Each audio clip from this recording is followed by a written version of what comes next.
Hi, my name is Sabrina Viola and I'm a UCF first year DPT student. I'm going to be going over some portions of the test and measures section of an evaluation. We're going to be doing range of motion testing, manual muscle testing, and muscle length testing today. I'm going to be doing these on my patient Jenna.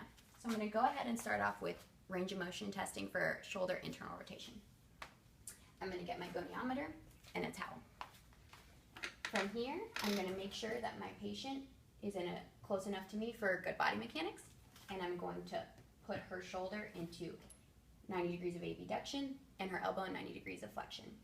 I'm going to support her humerus with a towel to make sure that it's in line and that there are no compensations with the shoulder into hiking or out of line. From here, I'm going to measure up the goniometer axis at her olecranon process, and I'm going to put the stationary arm perpendicular to the floor. And I'm going to go ahead and tell my patient to move her palm towards the ceiling as far as she can go without moving her shoulder at all. So go ahead. I noticed there were no compensations, so I'm going to go ahead and move the movable arm in line with her ulnar styloid process, and I'm getting 50 degrees. That is slightly restricted because normal shoulder internal rotation is 70 degrees. Now I'm going to go ahead and do manual muscle testing for her latissimus dorsi. So I'm going to go ahead and remove the towel and have you move slightly closer towards me on the table.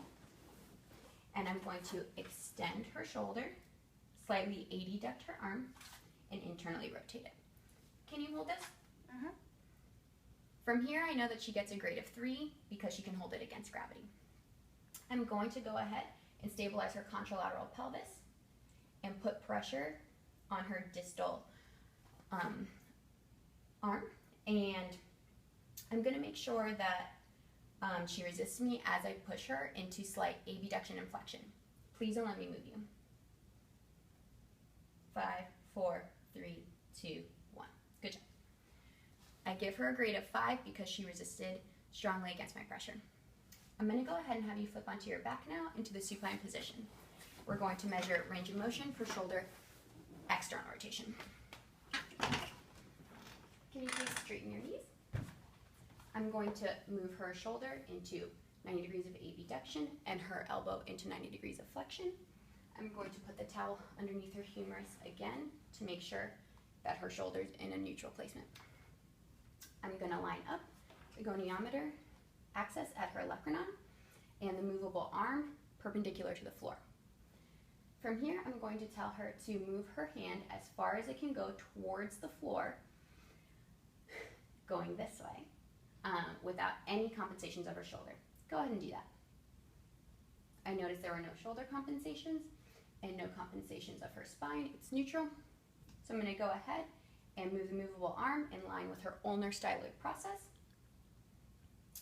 And I'm getting a measurement of 90 degrees, which is normal for shoulder external rotation range of motion. From here, I'm going to do muscle manual testing for her stratus anterior. I'm going to stand behind the patient's head and go ahead and have you extend your arms. And I'm going to move her arm into 120 degrees of shoulder flexion. From here, I'm going to stabilize her opposite shoulder, and I'm going to abduct her scapula. Please hold that.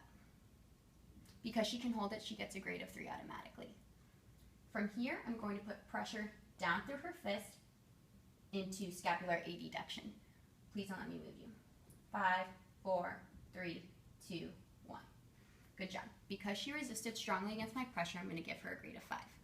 Now we're going to move on to muscle length testing. Please bend your legs. From here, I'm going to have you move your arms in the shape of an eye all the way overhead. Please don't arch your back. Go ahead. Watching that her spine is neutral and resting against the table, I see that her arms touch the table all the way going back. That shows she does not have any shortness in her lats, teres major, or rhomboids. Thank you, Jenna. That's all for our test today.